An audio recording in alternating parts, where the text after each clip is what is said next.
محترم سامعین، جب کوئی شخص قریب المرگ ہو، جب کوئی شخص مرنے کے قریب ہو تو اس کو کون سے کلمات سکھلانے چاہیے، اس کو کن کلمات کی اس وقت تلقین کرنی چاہیے؟ صحیح مسلم شریف کی ایک حدیث ہے جو سیدنا ابو سعید خدری رضی اللہ عنہ سے روایت ہے۔ سیدنا ابو سعید خدری رضی اللہ عنہ فرماتے ہیں کہ نبی کریم صلی اللہ علیہ وسلم نے ارشاد فرمایا کہ اپنے بیماروں کو جو مرنے کے قریب ہوں انہیں لا الہ الا اللہ کی تلقین کیا کرو، انہیں لا الہ الا اللہ کا ورد کرایا کرو، کیونکہ اللہ کے سوا کوئی معبود برحق نہیں ہے۔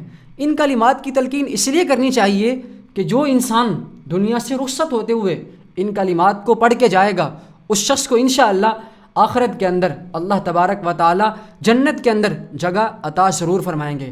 کلمہ ہماری محبت ہے، کلمہ ہمارا ایمان ہے، کلمے سے ہماری عقیدت ہے، کلمے سے ہمارا لگاؤ ہے۔ کلمہ یہ وہ چیز ہے جو ہماری رگ رگ میں بستا ہے۔ یہ وہ کلمہ ہے دوستو، جب آپ گناہ کر رہے ہوتے ہیں، کسی گناہ کے اندر مبتلا ہوتے ہیں، تو اس وقت یہ کلمہ آپ کے دل سے باہر نکل کر اوپر کھڑا ہو جاتا ہے اور آپ کو دیکھتا رہتا ہے کہ آپ گناہ کے اندر مصروف ہیں، اور پھر جب آپ گناہ سے فارغ ہو جاتے ہیں تو یہ کلمہ اتنا وفادار ہے کہ پھر دوبارہ آپ کے جسم کے اندر پھر آ کر بس جاتا ہے۔ دوستو، اس کلمے سے ہماری محبت اس قدر ہونی چاہیے کہ ہمارے ماں باپ سے بڑھ کر، ہماری اولادوں سے بڑھ کر، ہمارے اہل و عیال سے بڑھ کر اس کلمے سے ہماری محبت زیادہ ہو۔ ہم اس کلمے کی خاطر سب کو تو چھوڑ لیں، لیکن اس کلمے سے وفاداری ہماری نہ ٹوٹے۔ اس کلمے سے اس قدر وفاداری ہو کہ آپ کی دنیا مثال دے۔